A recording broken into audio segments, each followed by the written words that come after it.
And so, and my background prior to that was 20 years, prior to 4 years ago, was 20 years inside the New Zealand government. So I was responsible for the science and innovation system, the New Zealand Space Agency, and also I was director of energy markets and telecommunications markets and things like that previously. So, yeah. So we thought, so we'll tag team through the presentation. So we have a few slides to run through, so we apologise in advance for that, but we'll rattle through it. We kind of wanted to give you a sense of sort of where we're at, who we are, where we're at, what our program is, and the strategy. But we also very much wanted to kind of reflect at this point what we kind of understand as your problem definition or opportunity, you know, the things that you're striving for here, and kind of pick out some of the kind of key choices that you have in there and the drivers inside it, so that we can kind of leave here with, ideally from our perspective, a bit of a working relationship where we can sort of dive into a bit more work together, so we can kind of co-develop some ideas. But it's entirely, of course, up to you. It's your mountain town and your global destination. So we thought we'd start with that as well. So it really comes down to, you know, what we see is you've got this conundrum with infrastructure and mobility, in that you have got things kind of operating in two modes. One, a mode of people who live here and work here, and then a mode of people who are visiting here, and that creates, you know, these large kind of peaks and troughs, and you have also kind of patterns that are shaped by your geography and topography and the natural constraints around that in terms of where development has happened and where it is potentially going to happen, and what that might mean, and that therefore creates, you know, some sort of binding constraints that mean that the option set starts to narrow, starts to become more constrained, and so we'll work through that, which means are there other options, and that's where we step in. So just to start off, you know, who is WHOOSH? Well, WHOOSH, Chris founded a company called Home Solutions Limited, part of the Homes Engineering Group. It's now an independent company that's separated out from the group. It's engineering, design and solutions company, basically doing, you know, invention and innovation for clients all over the world. So in large part the balance of customers, in large part multinational enterprises all around the world. So there are obviously quite a few New Zealand customers as well. So a long track record of solving hard problems, engineering your way through problems, design, and working very much from the point of the customer and you know, essentially how does the customer see the world, what are the challenges and opportunities they face, and being responsive to that. And so Chris has created a remarkable business in Christchurch around that, with these large, it's a campus full of testing laboratories and all sorts of weird and wonderful things. So out of that, in terms of the WHOOSH journey, has been through the engagement with a previous client on the Google campus in Silicon Valley, was a conversation around mobility and how to get people moving better, but do it in a way which was economic and could sort of transcend the constraints of a campus. At that point in time, that had 60,000 people on it. You know, it was 100,000 people with 60,000 car parks. And so really getting people out of cars, getting people moving around, doing it by doing something that was additive and elevated and sort of took the problem into the sky rather than dealing with it on the ground and adding to the problem. So, but very much starting with people and how people want to move. So we thought today we would explore a bit more about how we think WHOOSH could potentially contribute to Queenstown's aspirations and overcoming some of these challenges. But we want you to tell us a little bit more about your views about that, and so that we can develop a bit of a shared understanding and so on. We are here at your disposal to basically talk about any questions that you might want to ask of us about essentially our technology and the nature of it and our business and the nature of the business itself. And we want to explore whether some form of partnership, using partnership in a very broad sense here, but what kind of way of working would make the most sense. If you don't want this to be a lecture, so please interrupt, ask questions along the way, stop us and dive into it. And, through all of our experience, through my companies, we get charged with solving some of the world's biggest problems for some of these big overseas companies, and it always works best when there's a clear understanding of needs and requirements, and we can dig into it best and we work together to solve problems. So it's not technology-led, and it needs to be problem-focused and user-centric. So the more we understand about your issues, the better solution we can possibly help you achieve. I think the thing is we've got a small number of people. Yes.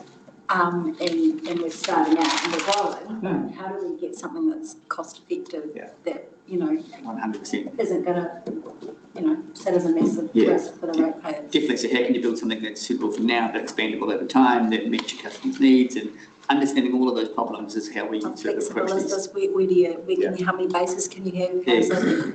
All that stuff. Great. Well, we're going to dive into all of that along the way, which is we great. just step through this.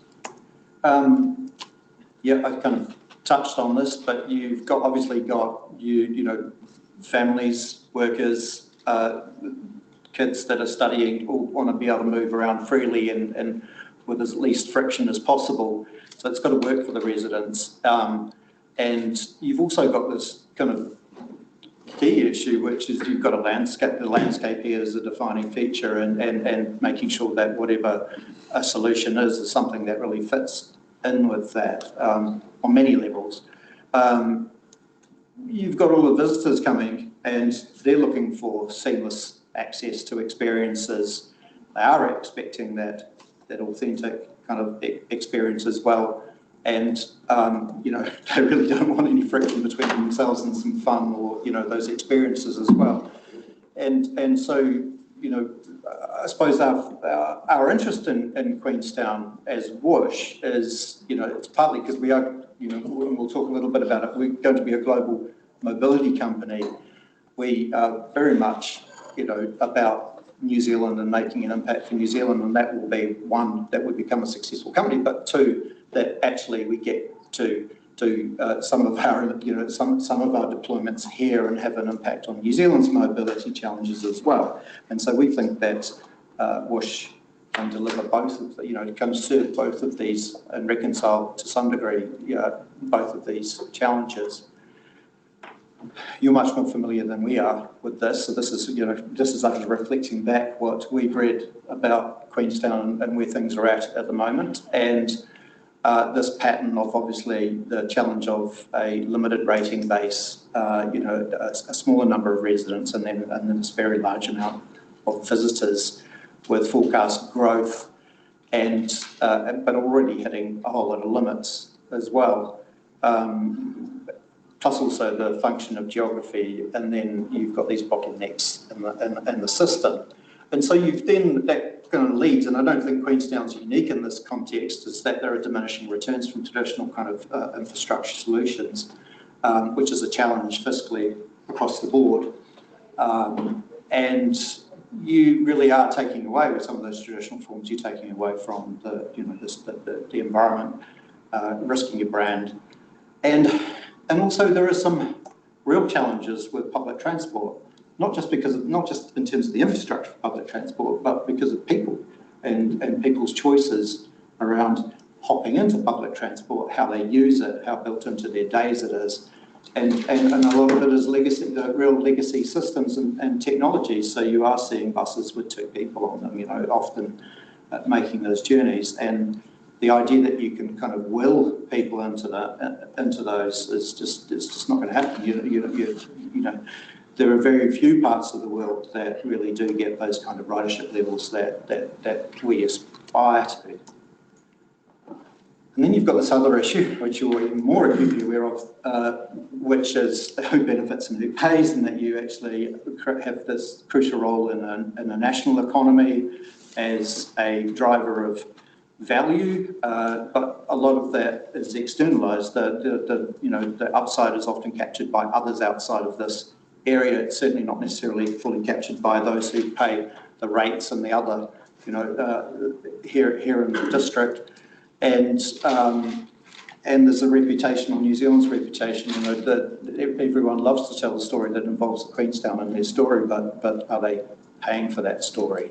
So, so then we kind of get into the next bit, which is really, the world's changing. So technologically, you're now seeing a kind of revolution with a whole confluence of different types of technology platforms or new business models that are enabled by those technologies coming together.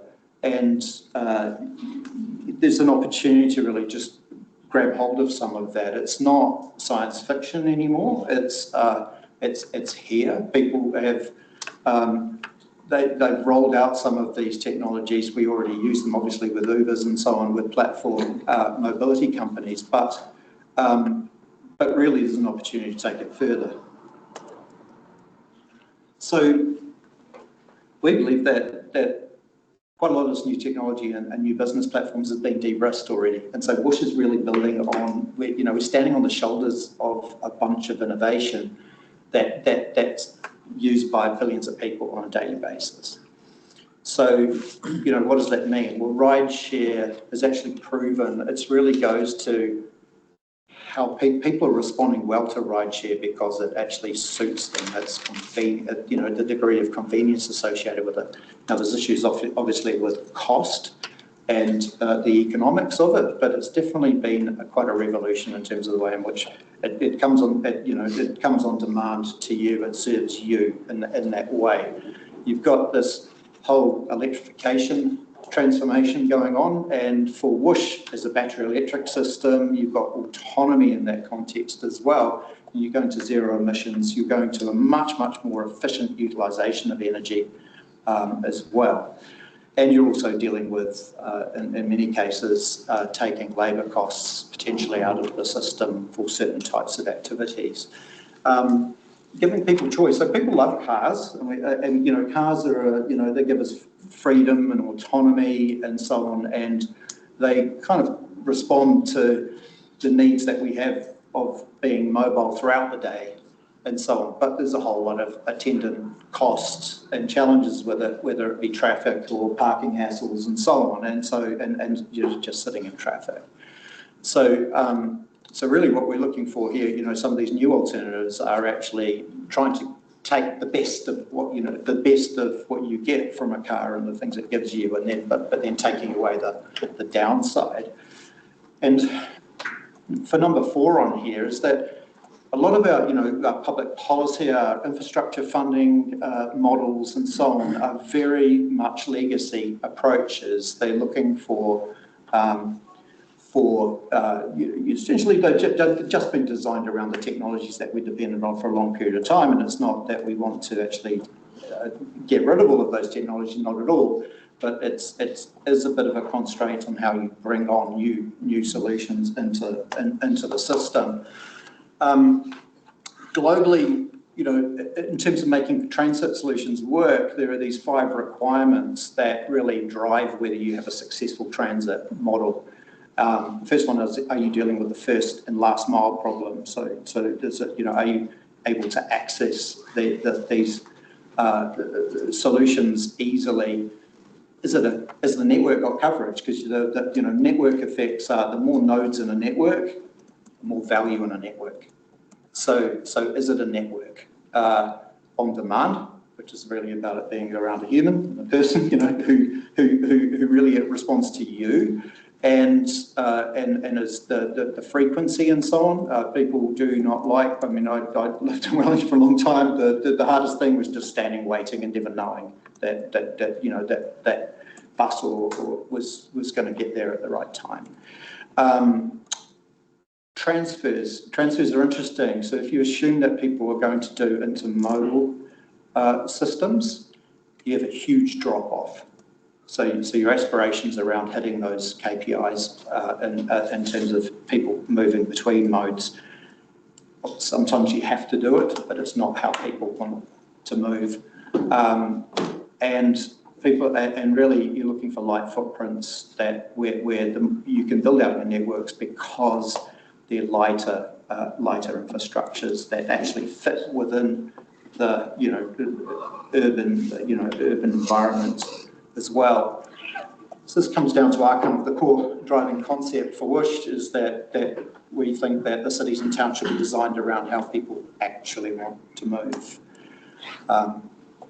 So when you start looking at any type of good design, you have to start with the problem, not the technology, and build it back up from there. So any good solution has to be sort of a user-centric approach, and it has to be useful, usable, and desirable if you want people to use it and use it with a passion. And particularly if you're trying to get people to move away from the existing. So if you want me to come out of my car and hop in something different, it has to be useful, usable, and desirable as a system for me, and has to hit all of those metrics, or it's going to be very hard for me to shift into the alternative plan. And so we can break down each of those, but you build it up from those individual platforms to the overall solution. And we should say, with WHOOSH, we never set out to create a new solution. We were asked by Google when we were redeveloping their campuses in Silicon Valley. They had 60,000 employees. They were growing to 100,000. They had 60% single-use cars occupancy on their campuses. That meant they had 60,000 car parks on their campus. About $2 billion worth of land tied up in car parking spaces, and you end up with little buildings surrounded by series of car parking buildings. And they had to solve the same problem of moving people around their own campuses. Sounds very familiar, right? So how do they get people out of their car? And they did a global search for what was the best solution, and nothing came out of that. We went to them and we worked with them on trying to find the best solution for them, and ended up having to create our own from ground up, which became WHOOSH. So that's why it came about. We didn't have a technology we were trying to force into the urban space. We looked at the problem and built it back up, and WHOOSH is the answer that you get to when you take that bottom-up first principles approach to design. So when we did all that research for people, we were asking them, well, what is it that you need for a transit? And think about yourself and your trips that you take. So people want traffic-free and only green lights, right? You want to hop in your vehicle and you want to be able to get moving and continually move until you get to where you want to go. So you want that sort of consistent known travel time for your journeys. And you want it to be on demand and point to point. People hate waiting for the bus. They hate the uncertainty, and they hate stopping it. If you want to go from A to E, you have to stop at B, C, and D along the way. People don't want that. They want to go from A to E to the end to make it a simple, smooth, short transition. And it also has to fit in with your existing networks. So you might want to drive and park your car and then hop on the system and then take a bike at the end, or vice versa. There's no one solution for everything. It has to be an extended network you're thinking about, and how it all ties together to create the journeys that you need to take. So you have to create the actual journeys. There's no point getting from the airport to downtown here if you want to go back to the Reed's Hotel, and then you have to take another thing and go halfway back along the way. It's not a journey what people want to take. And the system has to fit into existing urban environments because it's a built area that you have. So you have to be able to navigate around people's houses and corners and sightlines and work your way through it. So it's got to be flexible, and it should be expandable as well. When you put a network in, you should be able to put it into your demands now and have it expandable and growable and changeable as your demand changes, make it a flexible system to allow you to expand over time. And people also want to move themselves as well as things. So it shouldn't just be about moving people. You should be able to have logistics to get linen to hotels or rubbish off the streets or courier deliveries, what it needs to be. You have a network that can move things as well as people and keep it very low cost and very low environmental impact. And so that was the simple list that we came up with along the way as an ideal solution. And when you boil that down, WHOOSH was the answer that came out of it.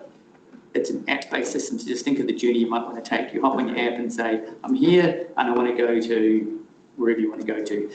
Hop in your app, call up the location that's there. Small stations which are regularly spaced, nothing more than about a few hundred metres from where you are. So you go from there, as you walk to that station, the vehicle knows you're coming because you called it on your app. It's waiting for you and it's parked stationary in the station for you. You get to it, the door's open, you sit down, you push your wheelchair in or you sort out your luggage that you've got. And when you're ready to go, you press the go button, doors close, elevates you above the network and takes you to your end destination, bypassing every other stop along the way and continually moving throughout that whole journey. So that's the journey that it creates for you. And we do this with really lightweight infrastructure. I'm a structural engineer, that's my background, and most systems like this, which have been considered in the world, have heavy infrastructure, and that's what kills them, because it's expensive and it's ugly and no one wants it in your city and you can't afford to. So lightweight, simple infrastructure, keep that low cost to install and low to maintain, then you can end up with a much more effective solution. So we have completely static infrastructure with cables and rails. So nothing moves, there's no moving cables, there's no moving rails, there's no power in any of that system. It is simple, dumb cables and rails. And then we have smart little electric autonomous vehicles. Think electric car on the road, same thing, electric car but hanging on our overhead guideway. So the infrastructure is low cost and simple. The vehicles have the smarts in them, and now what drive and navigate you from A to B along the way.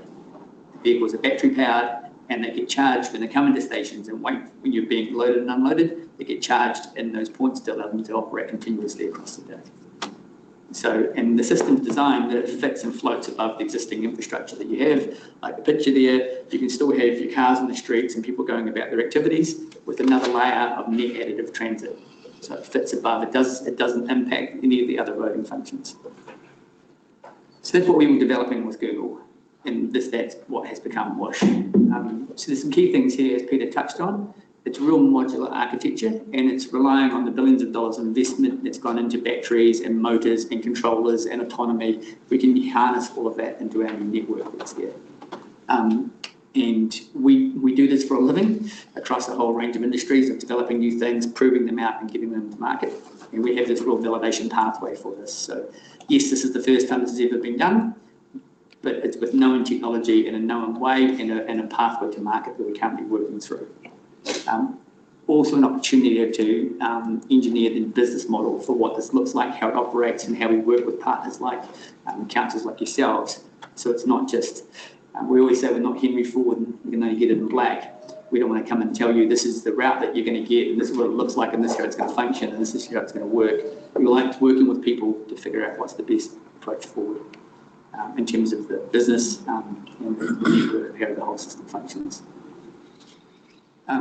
Just to really make sure we're all on the same page here, what we're talking about here is not a gondola, and it is very different than a gondola. So gondolas have moving cableways which get turned by big bull wheels, and they have dumb cabins which get hauled on the rope into a station, and they continually move and you hop in and out at those station points. Typically only do point to point, and typically only do straight lines unless you have expensive corner stations that's there. But if you're going to do anything other than a bend, you have to hop out of one vehicle, hop in another one to do other functions that's there. We have completely static infrastructure, so nothing moves, and we have these smart autonomous electric vehicles, so very different on that basis. Ours is on demand, so the vehicles wait for you and you hop in them when you call it on your app, and it's point to point. It takes you directly to where you want to go, bypassing all the other stations. We have the vehicles run on cables, and they also run on rails, and they transition between the two at high speed. And when you're on a rail, that allows you to turn corners or merge and diverge, and that allows you to build full three-dimensional networks throughout your cities. With no junctions. Yeah.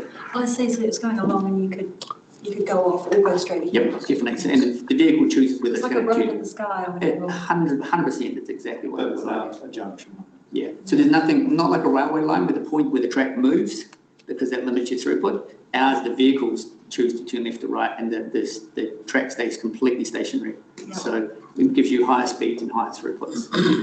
And we can have 3 different types of stations of small, medium and large, which allows us to put these very small footprint stations regularly spaced throughout a city, as opposed to like a gondola, which has, because it has big moving bull wheels, it has big heavy infrastructure. And you have to draw lots of people to the one location because you only have a limited number of locations. Can you do bridges? Like how do you go cross rivers? Yeah, on the cables can span very long distances. So you could easily span across any of your rivers here with one cable span. Okay. Yeah. And across a highway. And you can put that cable span over a highway over an evening. So, it sounds fanciful, but once you've got the towers erected on either side, the technology for moving the cable from one side to the other it's a very simple process. Of course, I know you've told us before, but what's the cost per kilometre to deliver the infrastructure? Yeah, and it comes down to what is a kilometre of how many stations and how complexity it is, but I would allow $10 million New Zealand a kilometre would be a baseline for the infrastructure to get it installed. And it should come in with, you should get some change out of that depending on exactly the conditions that you're in. And the intent is as the business grows, we'll get all these scale economies out of that as well. So, but there are, I suppose, there are core bits that you can kind of cost up now, but you've also kind of got geotech type issues, which on the face of it, we've looked at it. We've designed the system for the Remarkables Park, other ones in Christchurch, some up in the US as well. So screw pile foundations and geotechnical systems, depending on exactly where you are. But the ballpark, that's where I would set the cost at right now. We'll show you some of the stations, and they're pretty inexpensive. That's right. Next slide, Peter. Thank you. Yeah, but the modular system, so it is like a set of Lego components. So the idea is that you can build your own. Yeah, it really is a kit of parts. Yeah. And the vehicles themselves, you do all the modelling. The average person is 1.8 people per trip in the average car trip around. And so we like 5 people vehicles. So 4 permanent seats and a jump seat. It's enough room for a family in it, enough room for 4 people in luggage, full ADA compliance. You can choose to travel by yourself or pick up guests as you go along, and so you can choose your own journey as you're tackling the system, depending on whether you want to ride share or not. But like on Uber, do you want to Uber share, or do you want to pay extra and go by yourself? Those are all options along the way. But these are small little 5 people vehicles, not a 50-seater bus. And because of that, we have small stations and small vehicles. You can have more personalised journeys, so you create the journeys people need to take. Another thing which is really important to look at this is power and power requirements, particularly for Queenstown. You've got some considerable issues that I know you're working through. These systems, the vehicles only move when they're being called, so they're battery powered, so they're not drawing anything from the network when they're moving, and they only charge when they're in the station and when you allow them to charge. So you can choose your charging time. It's not like a gondola which has to run continually, and if there's one person on it or 1,000 people on it, they're still running it and still drawing this amount of charge. The vehicles park when they're not being used, and they can only get charged off peaks when you can manage your power flow along the way. And because the vehicles are continually moving, they run at about, considerably, I'll say about 50% of the power saving of a conventional electric car on the road. Primarily, they're that much more efficient because you're not stopping and starting and accelerating, which is where I'm sure the Tesla loses its mileage when you're running the traffic lights. And not only that, we've every vehicle effectively can act like a small battery pack as well, and so we can do vehicle to grid charging and reverse it back on those other peak areas where there's a power outage and you need to get power to the hospital, or you need to balance your loads across systems. So you can play around with the power management of the system a lot better, or it can be a net gain, not a net loss. Are you also looking at solar on each of the? That was reported in a media article. The answer is there's no easy wins there. So yes, you can put solar on. It's just not big enough space. Yeah, and if anyone who tells you you can cover all your running costs with solar over the top of it, they're creating a perpetual energy machine. It doesn't work. It definitely helps you, and you can reduce the power demand by having solar across the station roofs and across some of the vehicles, and it's gonna help, but it's not going to make it energy neutral. And not only moving people, but moving goods around. So robots are going to get close to your house. How are you going to move all the goods? In terms of timeline, like I said before, we're not hiding that this is new, and this is new technology based on a whole bunch of existing technology blocks, which we're putting together into a new system. We developed this for Google back in the first project, and we took that to what we call POC number 2, Proof of Concept 2, which is fully functional and operational in our laboratory in Christchurch. So I'd encourage you all to come up, have a look at it, write it, experience it yourself. We did this at quarter scale because it's just easier to prototype and quicker to prototype at quarter scale than full scale. But it does everything that a full system would do. So you can hop on it in a station, it'll do loops, it'll merge, it'll diverge, it'll do everything the full system does at quarter scale. We've then been working through, and you may have seen in the media in Christchurch, it got leaked the other day, we've just signed a strategic relationship with the Christchurch International Airport. We're building our first test track at the airport, starting, foundation work's going to start early next week, and we'll have vehicles moving up there at full scale by April 2026. So you'll be able to see full-scale vehicles operating and doing the loop over that time frame. Next So thing, that's engineering, so that's engineering proof of Yep. system at full scale. yep, definitely, and that will be writable. And then the next stage after that is in early 2027. We're working with Alistair Porter at Remarkables Park. We were looking to put a pilot project on the Remarkables Park by the airport. And our primary reason for that is we want feedback from the community on what they like and what they don't like and what they'd like to change and what works for them and what they'd like to see different and how the app works, and use it as a true test pilot. Give us the feedback, we're still developing it, and then we can use that to round it out to the full solution, which we can then roll into the market. So you're testing the weather, the impacts of the weather on batteries, the maintenance cost, all of that stuff, the wind, the All of ice? that, yep. All of that will be part of the testing program, and all in a very safe and controlled way. So when I say testing, it's not like, oh, I hope it's going to work. It's more feedback, which is why we're working through the very. Okay. But all of those factors have been contemplated in the design of the first place. Yeah, and in terms of replacement batteries and so on, what's the operational costs? Yeah, so the batteries are just like the batteries in the Tesla. In fact, smaller than the Tesla because it's more like a Nissan Leaf size battery pack that we have in the system, and so you get your full design life that you would expect out of any electric vehicle in the same battery packs in our system. Probably better because we have more control over the charging rates than you do as the average Joe Punter, who not necessarily the best at taking it between optimal 80 and 20% battery usage. We can do more of that, so we can extend the battery life. So this is our system that's down in Christchurch and inside in our test warehouse, so please come and experience it. And there's been a lot of investment done to date in this. This is all money that we've brought into New Zealand. We're a fiercely proud New Zealand firm. We love spending international money in New Zealand with our local suppliers and solving local problems. So Google have invested tens of millions to get to this point. And we've also raised over 18 million in private equity from other sources to allow us to get this technology done. And we do all this R&D work manufactured in and around Christchurch. And this was the article that was in the paper the other day about what's happening at Christchurch International Airport. There are Ubers in the sky, and this is a rollout phase where we'll go from having these systems moving. The entire purpose of this is to show it's net additive. We can span both existing road and corridors without affecting the traffic below in a low cost, simple and low visual pollution way to get people moving in the city, give people choices. You've also got to consider how people actually move. It's too easy to think, in my day, I go from home to work and back again. The average New Zealand household does 6 trips per day, and only 2 of those are back into home. So you go home, the school run, to work, back to the shops, off to the medical centre, whatever it might be. You do all these little journeys, and you have to create the journeys people want to take, or they will not use the system. And so connecting an airport to a downtown, that's great for the people that want to go from an airport to a downtown. But if you want people to use the system and change modes, you have to create the journeys they want to take, or they won't use the system because they'll have to do mode shifting between them.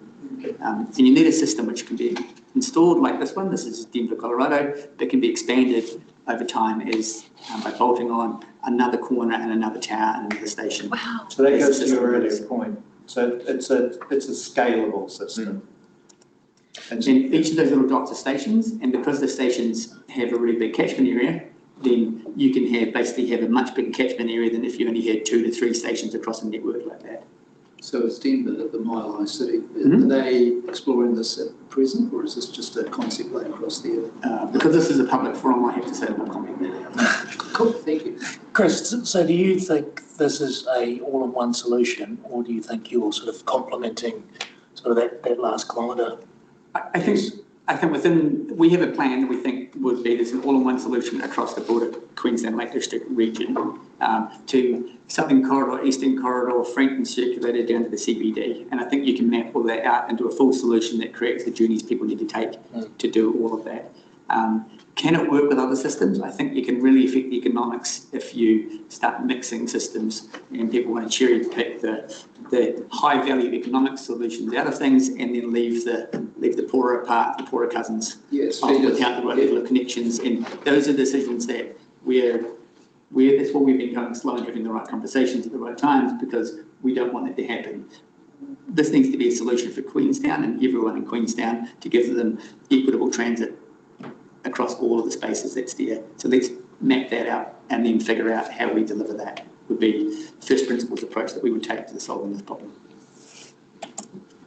Because if you rip the economics out of it by just only covering one route, say you go from the airport to downtown, which may give some people some coverage and could be a good economic model, it's going to significantly affect the economics of everything else.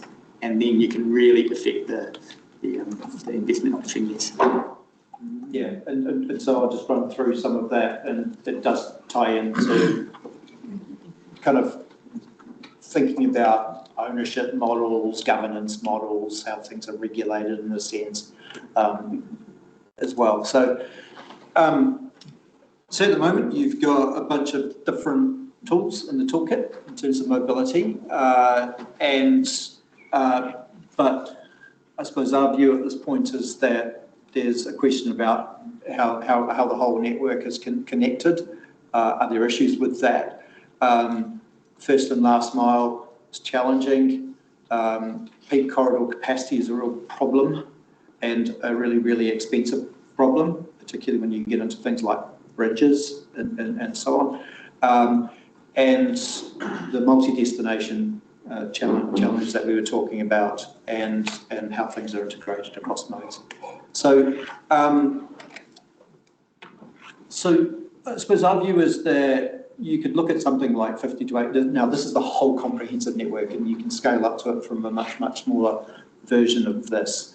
But you would see, if you had a comprehensive network, then you would be seeing buses really on the fringe of that system, and the rural tourism and so on. But those are there are choices in there, and it depends on kind of ultimately what the business model would be. You would be having that effect on congestion because it elevates things. That it's additive. It's not like trying to get people off one road-based system onto another road-based system. It's taking people off the road. You could, and this has been interesting. So there are obviously a lot of developers around here. There's a lot of developers interested in actually how can they make transit-oriented developments actually change the designs of those developments so that they could be based on being able to plug into a system like this. Enabling growth in a good way, and actually creating value in quite a few different kinds of ways as well. The goods, so goods and service delivery is another element to this, in that you could have modules that are just responding wholly to just cargo pods, or they are, to delivering the pizzas or whatever, Uber Eats or whatever that is as well. So this is our plan for Queensland. We've mapped out a route that we think could possibly work for a run in the Southern Corridor, along the river, a Franklin circulator. We've done everything here knowing it's going to be hard, but mapping it out all within existing road and corridors. And so, and to connect the key locations that we think people need to take for the journeys that we believe they need to take along the way, and considering all of the infrastructure issues that you would need to be with crossing rivers and the likes, sports stadiums to shopping centres through to hospitals and airports.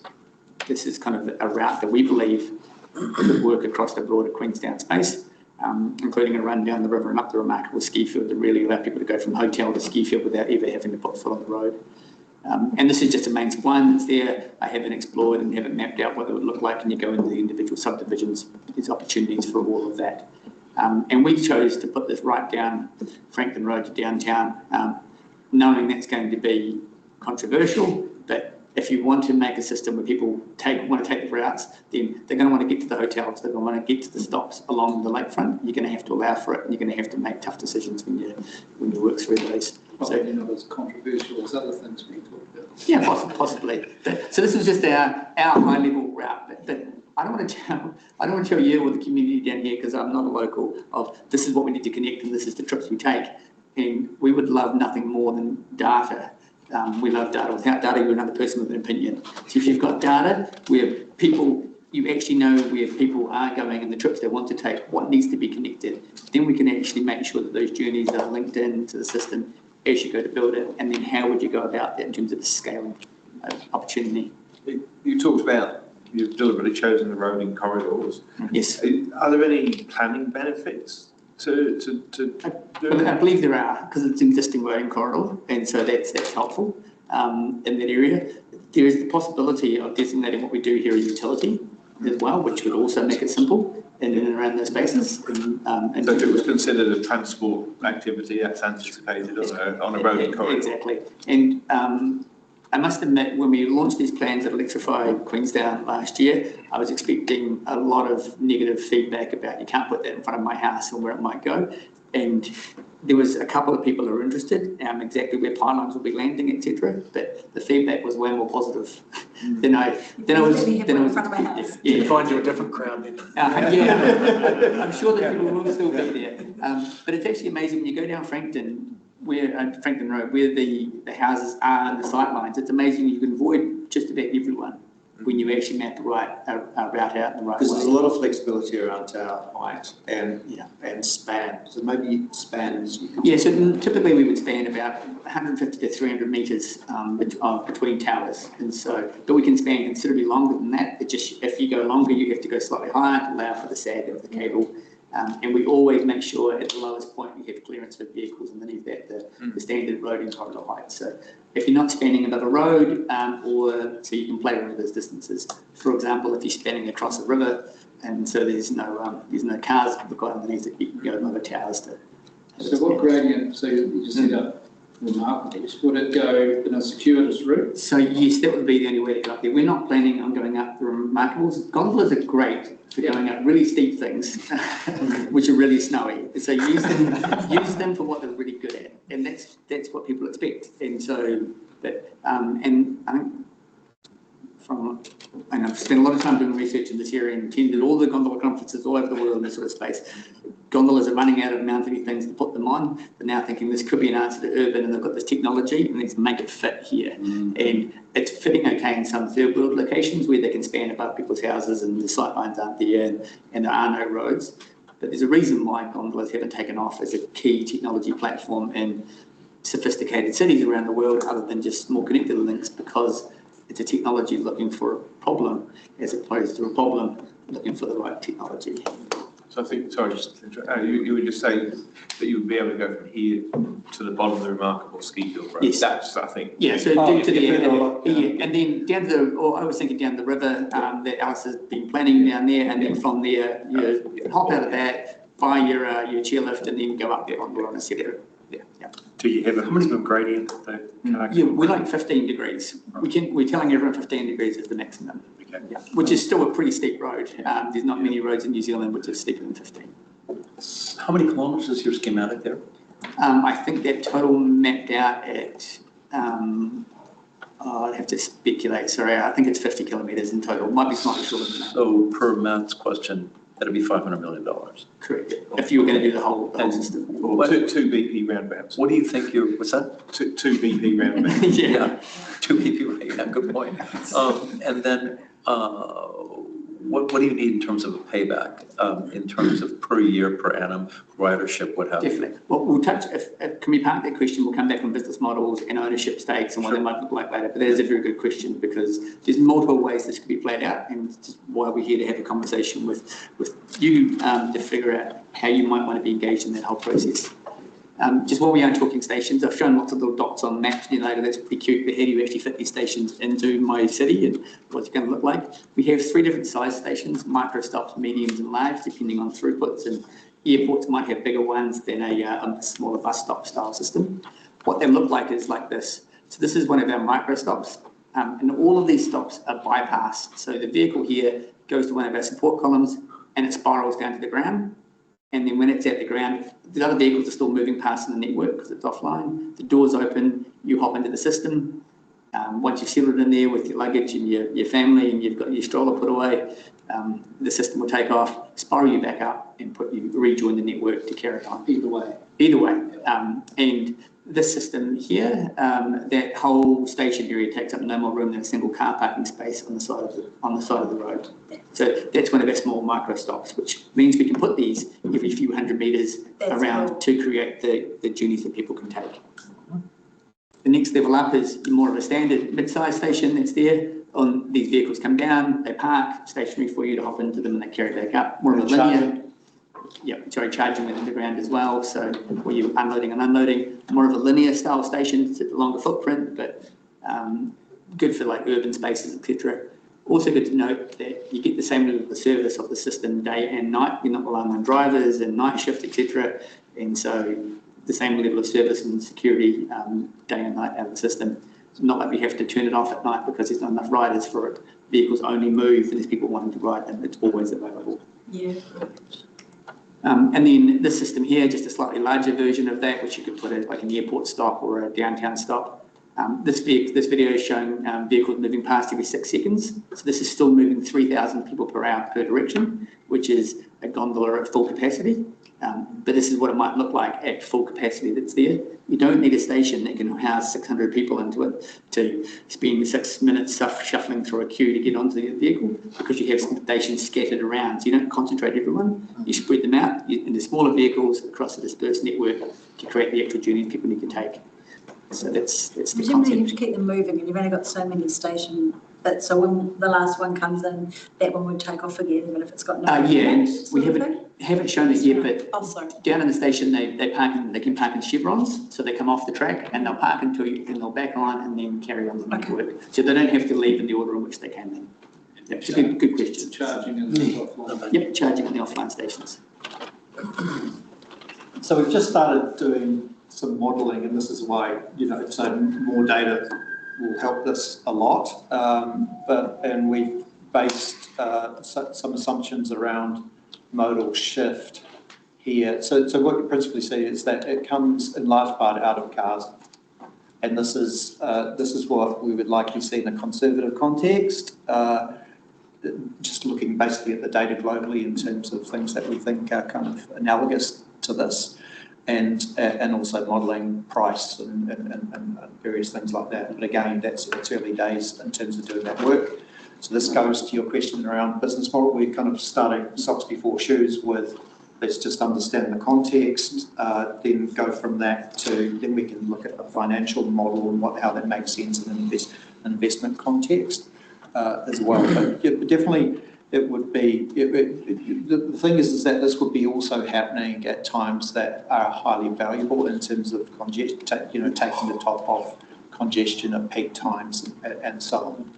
We're not suggesting like this is the answer to everything. No. People still going to want to drive the car. I love driving my car, but it's going to take the peak off that. And it's not the 100% of vehicles that's the issue, it's the 101%. The 1%, as soon as your demand exceeds capacity, then you end up with congestion and then the whole network slows down. So you have to take the top off and call it the school holidays effect in New Zealand or Columbus Day effect in the US, where as soon as you get rid of that school traffic, then it just seems to flow that much nicer, because you just need to take that last 10, 20% off the roads to keep the cities moving free air again. And the larger the network, the more likely that this will increase, because it just becomes more and more useful to everybody. Is this modelling based on Queenstown or somewhere else? Yes, Queenstown. So looking at the Queenstown, basically all the transport data that we can extract on Queenstown at the moment, but also looking in terms of forming assumptions around, price elasticity and various other things. But again, there's lots of work to do on that. We built a full digital twin model of the Queenstown network. So we can say there's a plane load of 50 people turning up here in Queenstown now, there's an increased surge demand, what vehicles need to go from where do they come from, how does it get there, where the vehicles moving across the network, as well as all the power modelling requirements for that, where does the charging have to occur, depending on where they're going. Now we've just put our own assumptions in that of when planes arrive, etc. But if you've got some data in terms of this is where people do travel to, this is where busy bus routes, this is our understanding of traffic logic, we can actually put real information into our models to give us much better refined planning for you. So compared with point-to-point solutions that are being talked about at the moment too, where because they would need to get to a point, it could actually increase bus and Uber rather than decrease or at least be neutral. Yes, so I look at that and go, if you want to go from the airport to downtown, once you get downtown, there's not many people that actually just need to go to downtown. You're turning up here, you need to go to a hotel, you're then going to get to that, so then you are... All the hotels in French Road. Yeah, and... So have you decided to not get the hire car? Maybe not. Or if you want to go... if you want to go from the airport to Ladies Mile and you have to walk from the airport to a station, go to start the station up on top of the hill, hop out of the moving vehicle with all your luggage and your family, go underneath that line, back up the other side to hop on another line to get back into another moving vehicle to take you to Ladies Mile, to then hop off out of another moving vehicle with your luggage and your family to then get you from there to your house, which is an Uber call. Are you going to do that, or are you just going to take an Uber from the airport? Yeah. And that's the mode shift questions that people ask. And I'm not trying to poke holes in there because it's gondolas have their place. But if you don't solve the problem ground up, then you're going to create a solution that no one wants and no one will use, and then you've got a real problem on your hands because no one else will come on board to solve the problem. Or at least not the numbers that you are Correct. banking on. Yeah. So, I mean, this would be a kind of an ideal kind of pathway, just in terms of a sequence of deployments. The first one's really around demonstrating the economics, validating, kind of understanding the kind of revenue mix and so on, and then really trying to see how you could drive the investment case beyond that into the residential. And you have some tough systems, some tough questions to answer on things like Southern Corridor development and Eastern Corridor development, but Southern Corridor is a classic one for me, and I don't think anyone, including the person who wrote the report, believes the information on the traffic planning and modelling down the area. You know, building an extra bridge for public transport only to get 65% public transport mode shift, it never happens anywhere in the world, and so and never even close to that number. And so, how do you achieve that? And, so, yeah, these are real tough, challenging questions that you've got to solve. I feel sorry for you. So this is why I suppose today we've been extremely careful not to speak out over recent months, and we just thought that we would just put this on the table, and it's and from our perspective, it's in no way like an ultimatum or anything like that. It's quite simply that we're just noting that if you want a comprehensive network, if you want a comprehensive solution, then just be careful, because that visitor bit isn't the core. It isn't sort of in and of itself an awesome business case. It's just that it does drive the ability within the economics to be able to utilise those, basically charge differential fares and to push that back into building out a network as a function of that. The great thing about running systems on these is that you can segregate. So you can segregate in terms of, obviously, with fares easily, and and that could be in all sorts of different ways. So this goes to what we'd really like to do in a pilot, is really start to think about how it would work if you kind of have a monthly pass for locals, or there is a public transport dimension to it, or there is, there's lots of different ways of dealing with that, or there are some of the vehicles are going to be, for school kid age, but no one else can hop into that vehicle. So there's all sorts of ways that we could work this so that it's really kind of responding to the community and the diversity of need in a community as well. So that was just, I keep want to make sure we don't want to pick the cherry out of the middle of this thing, and make sure it has to be a viable network, and you have to solve transportation for all of Queenstown. And that's why we want to engage in these conversations, is what are your travel needs? Let's not just pick some key routes and go, these can make some money off them. Let's actually solve transport for the region. Yeah. And it's possible. And this is essentially the same point made again.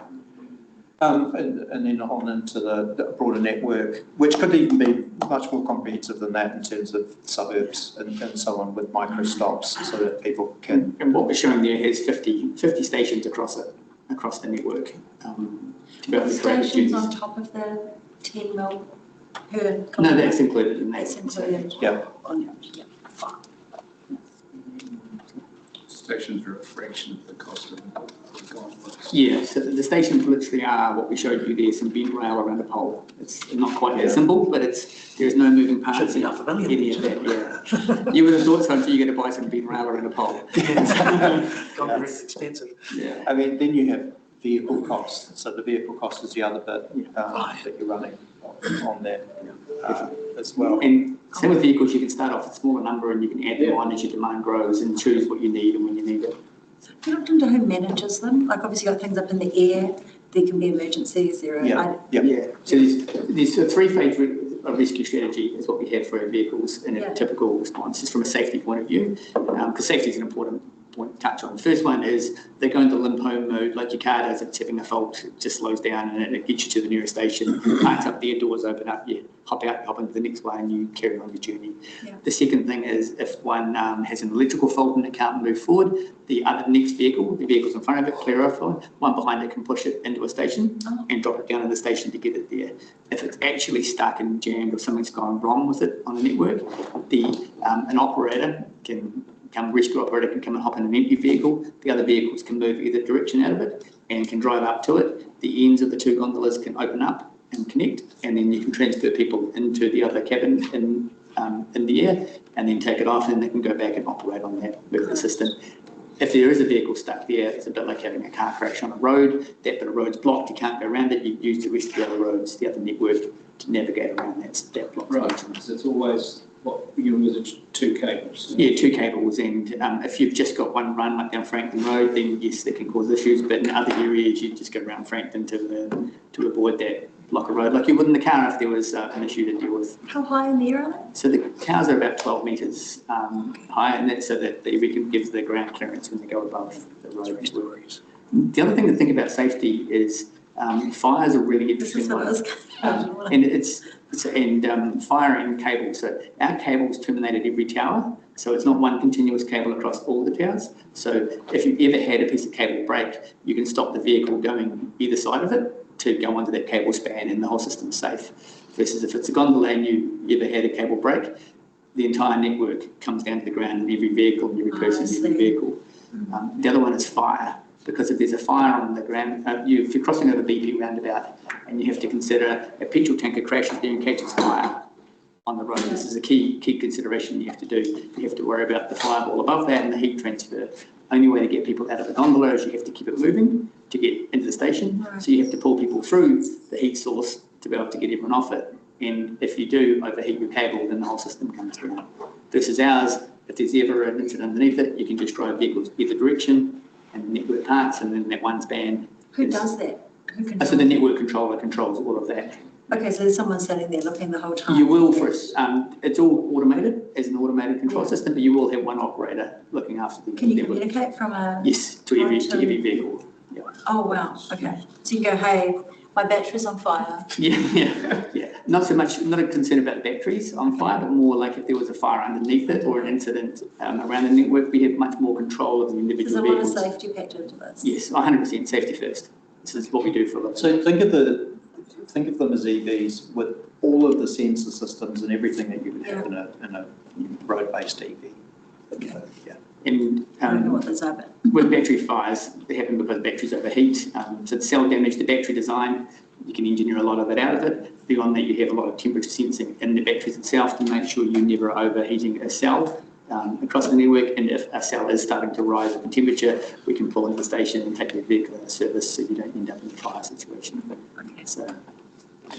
So from WHOOSH's perspective, because we're thinking globally, so different geographies, different contexts. So we're extremely open to the idea of there being different ownership models in different places, different governance models in different places. What we'll be in the business of is essentially the licensing of systems, the technology support for systems, providing more, I suppose, more services and support where that makes sense, and depending on the jurisdiction and so on. We'll be much more hands-on for the early deployments than later deployments as the intent, so much more in it. But over time, it's kind of wide open in many ways.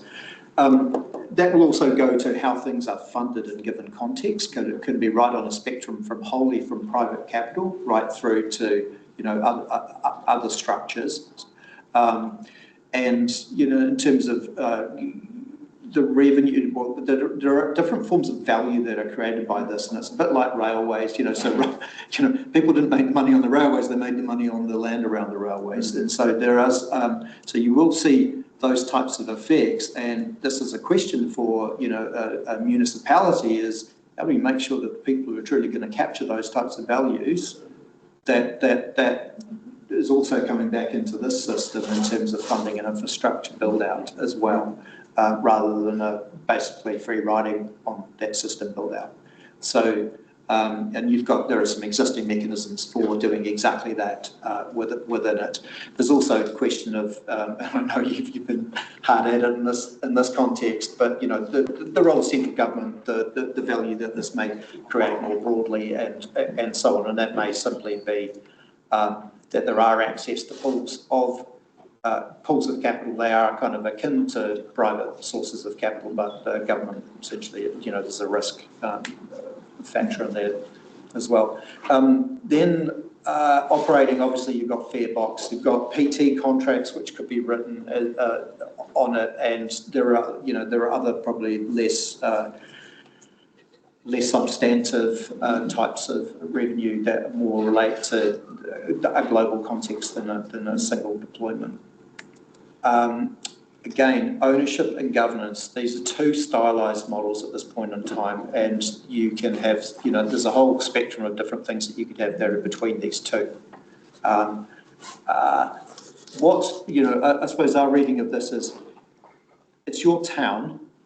This is something that is, yes, it's like an Uber, but it's also like a train. It is a built infrastructure. It is hardwired. It would become a critical infrastructure. In my old world, critical infrastructures are things that you have to think extremely carefully about to make sure that people's livelihoods depend on them, as well as the safety side of things, but largely around the functioning of a town. Then you want to have mission assurance around that, and so this is why we think that. Rather than rushing into some of these things, that these need to be thought through very carefully in a way which is structured so that it's meeting all of the critical success factors for the community, as well, of course, as being something which is viable from an economic perspective and washes its face in that way. So incentives have to be aligned. Governance needs to be strong, and accountability and transparency around the operation of that system.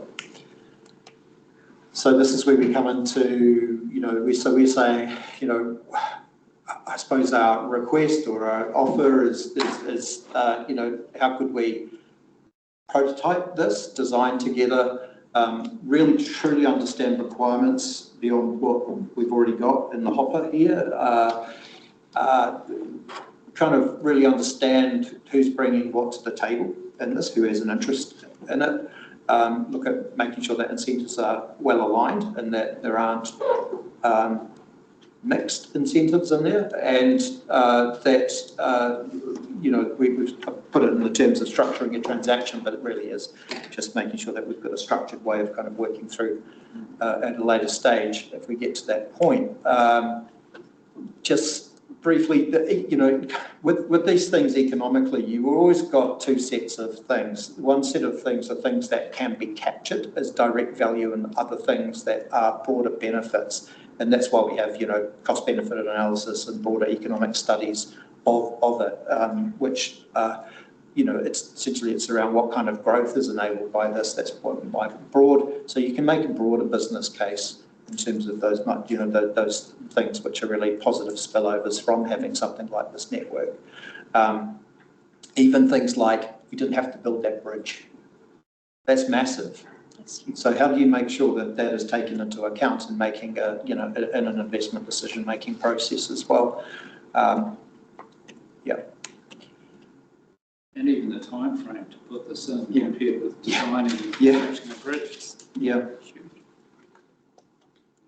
Well, Christy, you can do it, no? Yeah. Well, we really did bring an infrastructure design approach to it, to make it modular and conceived to install and expandable and on purpose.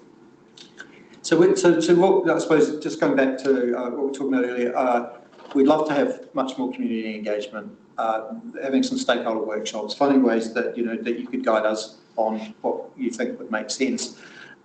We're ploughing ahead with this technical validation of the full-scale model. That's funded. That's funded work from our investors. That's the test track going into Christchurch Airport site. There's tons of work for us to do. It's all tracking really well. It's going very fast. And then, but also in that context, we would, it's an open invitation for people to come and come and experience the working prototype model, and then next year, by the middle of next year, the border test track itself as well.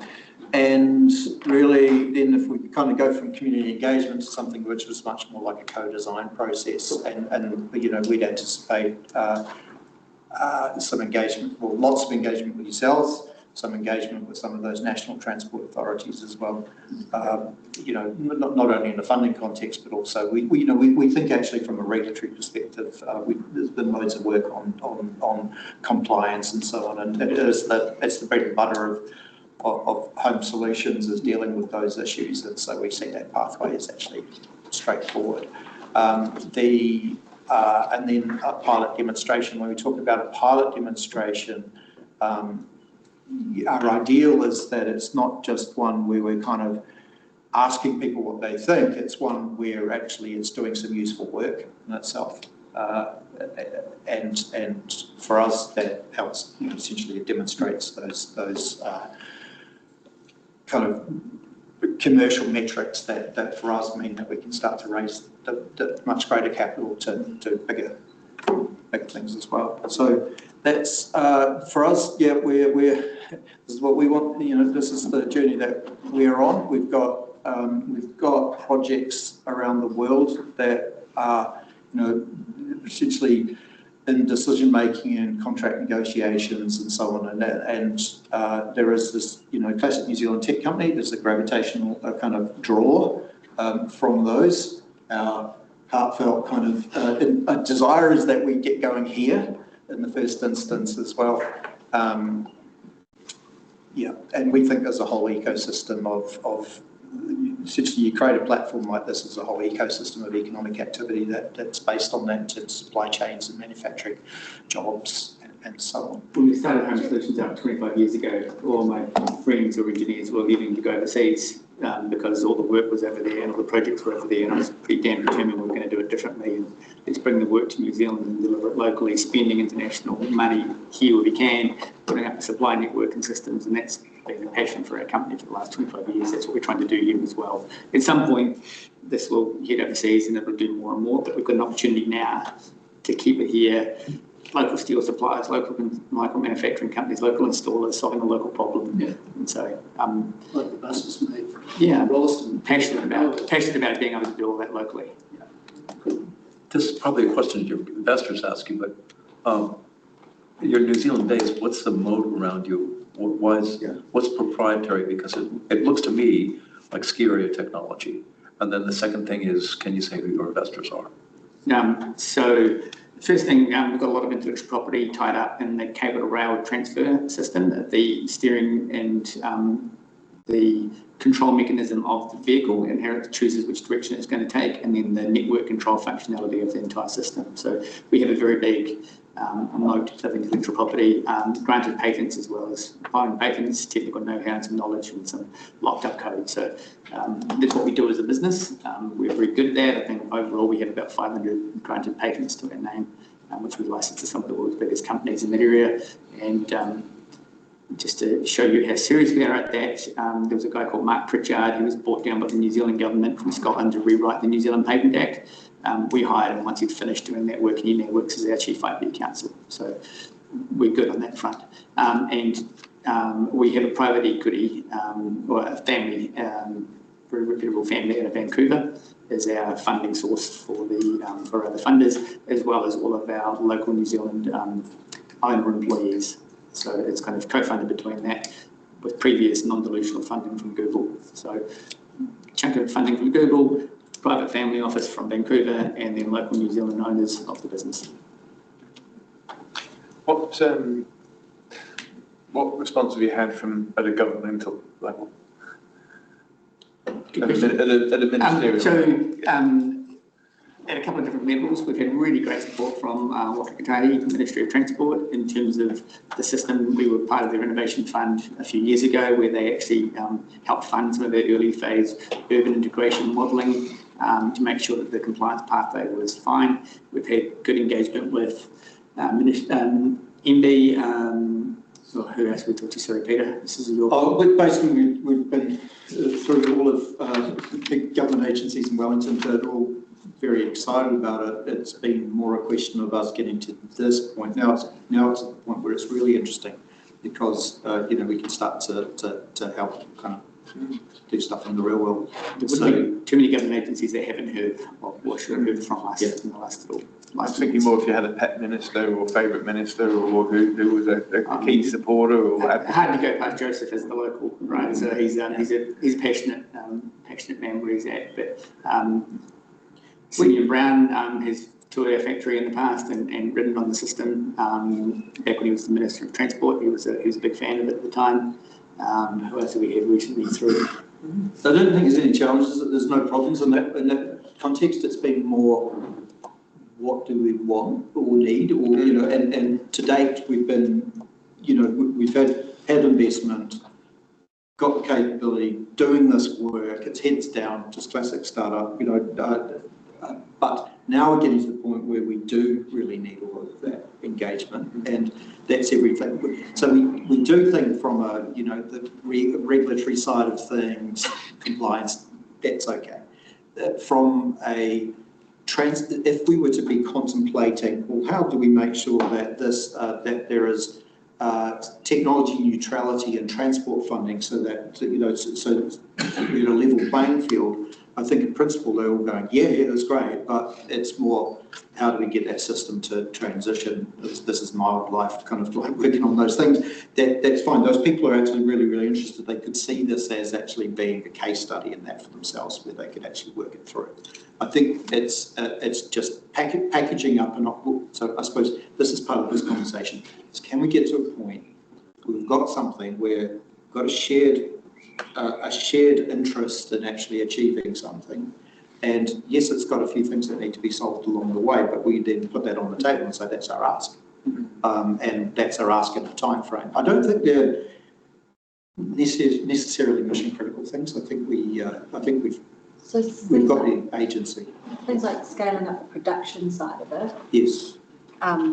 Is that, how do you do that at a efficient, when you're just doing us? Yeah. How does that, being first cab off the rank, how does that cost? So we always work with supply partners on a global basis. So if we can, New Zealand companies that can lean into these things, design a line out of for buses, conversations there about what might happen, and can they support us in the manufacturing of alternative vehicles. Not only this project, we've got global projects as well. So how far down the line are you in setting up those partnerships? I spend a lot of my time out of New Zealand having exactly those conversations with supply partners globally. So I just laughing before they came back and went to buy a coffee before, and I had American dollars and euros in my wallet, not a Kiwi dollar that we found. So it's I mean, it's fully contemplated, so we know we know quite a lot about how you go about that. We have to think about, well, okay, if you're making, say, 300 vehicles, that's quite different from making 20,000 vehicles. So for us, there's probably a stage process, or there will be a stage process of, firstly, there's the prototypes, which is what we're doing right now, is to get that fully sophisticated vehicle built in the next 6 months, so that everyone can see it and go, oh, that is the final WHOOSH system. That's all got baked into a design for manufacturing. So it's all being designed to be manufactured and manufactured en masse, and to hopefully just drive the economics down through, as you've seen with EVs, is to essentially get the scale of benefits from that to make it all work. So but then it goes to, okay, we'll seeding the elephant. So it's very much like, okay, we'll focus on getting the first 1,000 vehicles, and with the line of sight to. This isn't our first. The pylons are easy from the steel supplier. That's all. It's just the vehicles. Yeah, the vehicles are the lower volume component that's there. We do have we don't normally talk about it in our WHOOSH platform system that's here, but we have a smaller version of this, which is an amusement ride that we sell and supply to the world as well, called Switchback, which is designed to be a thrilling, fun roller coaster replacement style ride. Small little battery autonomous vehicles which move on a network of cables and rails, and so it sounds very familiar to this You can one. turn it into an entertainment. But we do that and we've got projects around the world where there's hundreds of these vehicles being manufactured right now. So and we did that on purpose because we've had over 500,000 people riding with the technology and getting us the data that we need to validate the wheels and the performance and the cable rail alignments and the systems. And we have manufacturing partners on board doing the work for us, with a vision for scaling up to do this as well. So it's kind of this multi-tiered approach that all comes together at the right time. Kobe, you had a A few questions. Yes. Max speed on the network?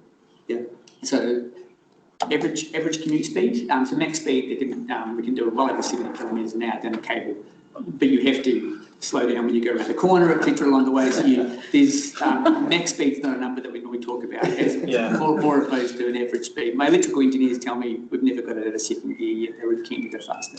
Right. But so an average speed from like the airport to downtown with bypasses and stations in the corners would be about 35 kilometres an hour, 35 to 40, depending exactly the ratios. But no stops. Yeah, and that's continually moving. And that's obviously fine to transfer at each of the towers, given that they're on different networks. You can transfer that speed at 40 k's. Definitely. So you slow down like you would in the car. If it's a tight corner, you slow down more than if it's a small corner. If it's a sharp merge or diverge, then you slow down more. It's all built into the control algorithm. But there's a whole lot of work that's been going on in terms of the rider experience, for going around corners and things like that. Well, I'm sure you could retrofit one of your other solutions and have a harness and jump on the same network.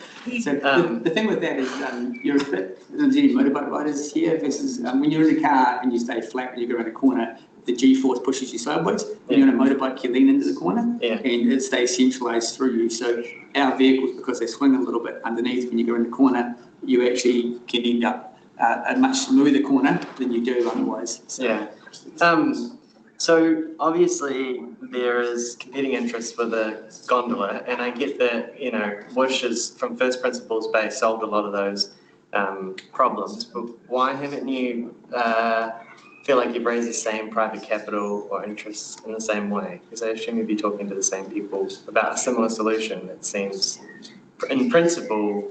Look, we had a conversation yesterday with a private capital who'd be shovel-ready project, we'd fund the whole thing, let's go, was the general conversations that's there now. Conversations are one thing and on paper's another, but we are purposely wanting to make sure we don't just cherry pick an economic model that works, but we're trying to solve a real problem in a city that we all care for.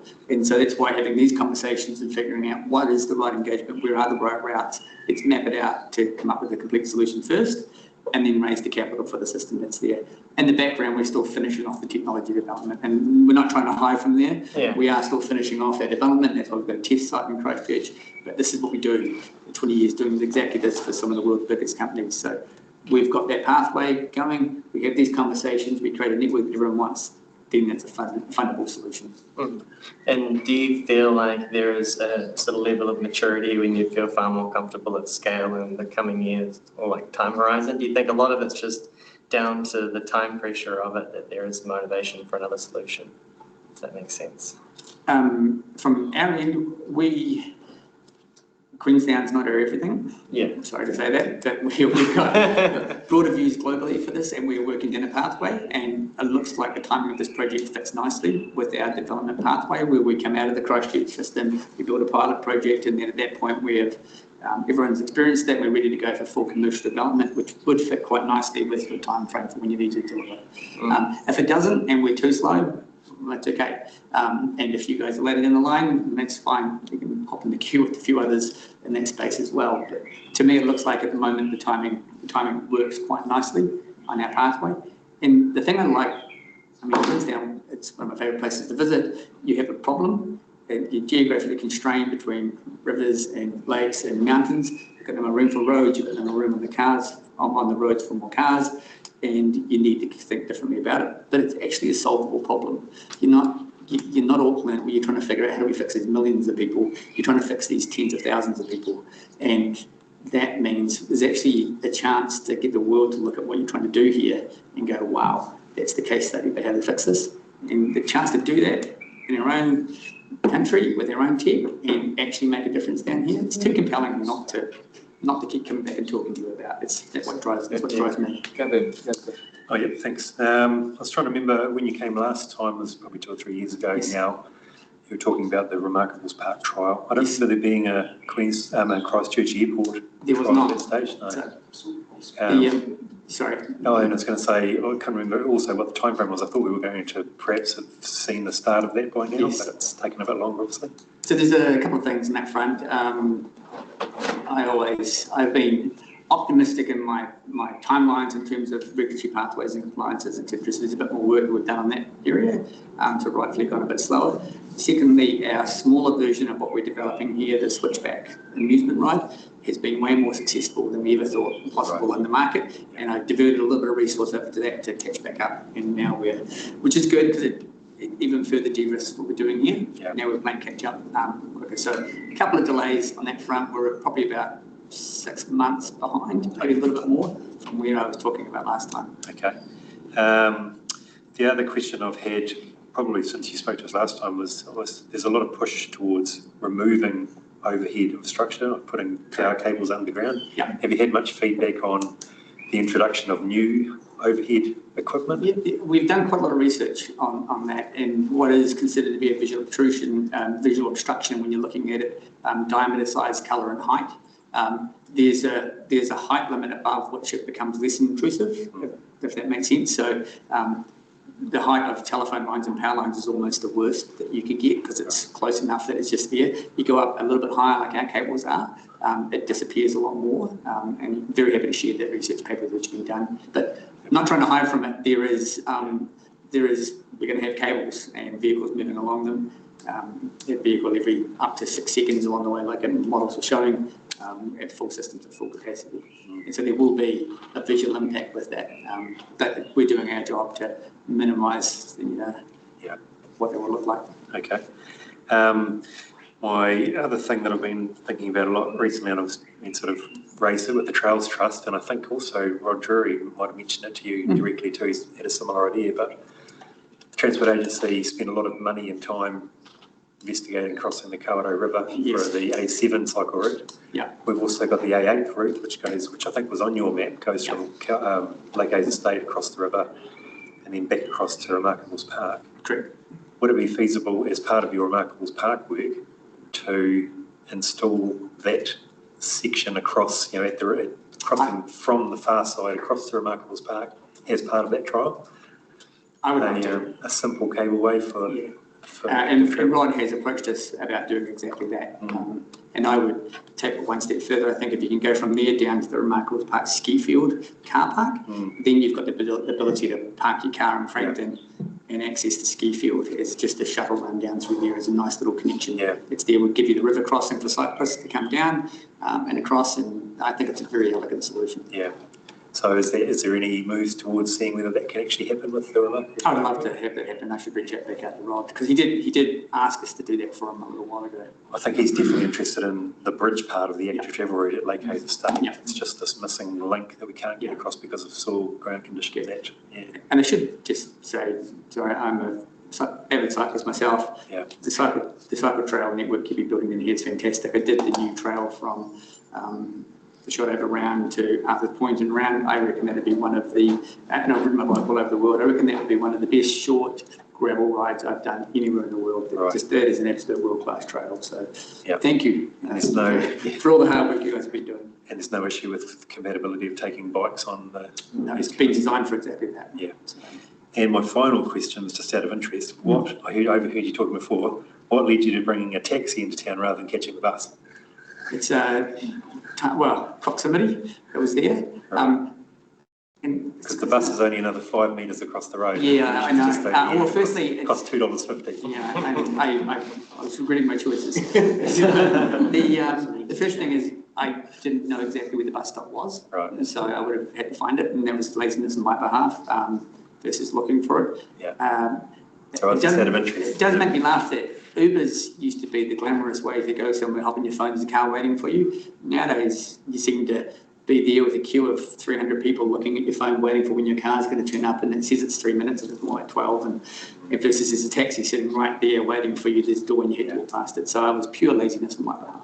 That's right, it's just out of interest. Given that us is one of your competitors. Yeah, no, I think it speaks to the recreating the journeys people want to take, and yeah, I guess with that bus at the airport, you need to get to the Franklin hub, then you need to change bus. No, it's all the way through to here, so it's almost door to door. It's good. There is an interesting thing though, because we talk about being useful, usable and desirable, and there's a reason why people don't, why the buses aren't as popular as they could be, and it's desirability. Firstly, it's the shared space that you're in, it's not your own private space. But, and it's stopping along the way. And I think when you're in a bus on a road stopped, you know that if you're in a taxi or an Uber or your own car, you'll still be moving, and therefore you're getting there slower. And it's a time versus value basis. For me, it's if I was on my bike, I'd be still moving. Yeah, 100%. I'm with you there. If I had my bike with me, I would have been 100% bike. John? Thanks, John. So I like the style. I like the way you presented this and the collaborative approach that we've got a problem here. What can we do together? Which is a breath of fresh air, I'd say. Having been involved in planning, managing, and operating ski field cableways in New Zealand and North America, and the ongoing maintenance issue that hasn't been talked about in other cases recently, where things like sheaves will wear out or a bearing will fail, and being proposed they'll be right above neighbourhoods, and the noise issue is not being talked about. What's the acoustics of these as they travel in particular? Great question. So, and there is a real problem with that with gondolas. All of the research coming out of so Mexico City and down in South America, Bolivia, where other systems are installed, is the average lifetime of a chairlift or a gondola on a mountain. Its duty cycle is actually quite low. You get 20 years with the cable wear out of that. You do the same calculations on a system that's running 23.5 hours a day, 360 days a year, you get about 2 years worth of cable life out of that, and then and having to have a lot more maintenance issues, or the OITF conferences. This is a huge job. Yeah, not a cheap option. So we have rubber wheels on our vehicles, and we use what they call a Z-lock cable, and so it's a smooth running surface, so the actual running noise of the vehicle on the cable is very quiet. And then beyond that, you have the electrical hum of electrical node, and which is effectively the same as a small leaf electrical node is. So, and then there is the transition as you go from the cable onto the rail, but the vehicles will have suspension to minimise any noise across that. So I can't give you an exact number. It's what we have a test track being built at the airport to do exactly that. But that is a key requirement of our system. And the envisaged weight of the battery and the fully built up versions? This is where I should know the exact number, but my team have been playing around with the battery size and the battery chemistry. It's not so much the size that we need, but the charging rate. So we're designing the batteries to have the smaller actual capacity, but a higher charging rate, so you can get more charging quicker. And it's a better battery technology for this. But they're similar in size and scale to what you would see in a similar leaf, roughly. Because all I'm thinking about there is that this is a windy area, that they add inbuilt ballast, otherwise you'd be putting containers in and out on a windy day. So not only that, but you also have the cooling of the batteries can be used for air conditioning in the cabins as well, so every vehicle becomes air conditioned, so you get much better control systems there.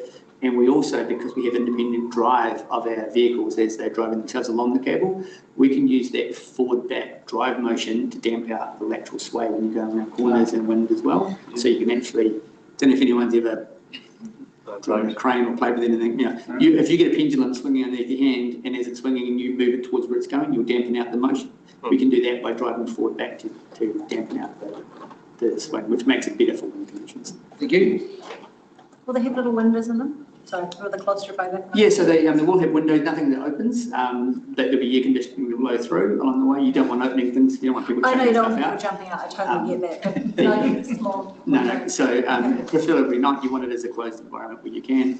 The other thing you can do with the glass is have some of this new photoelectric glass panels on the there. So as you're going past something that you don't, maybe you do have to go past a neighbouring site, you can have the glass go opaque, like they have in the subway in Singapore, go past the department goes to paper so you can't see out into that, and then goes back again.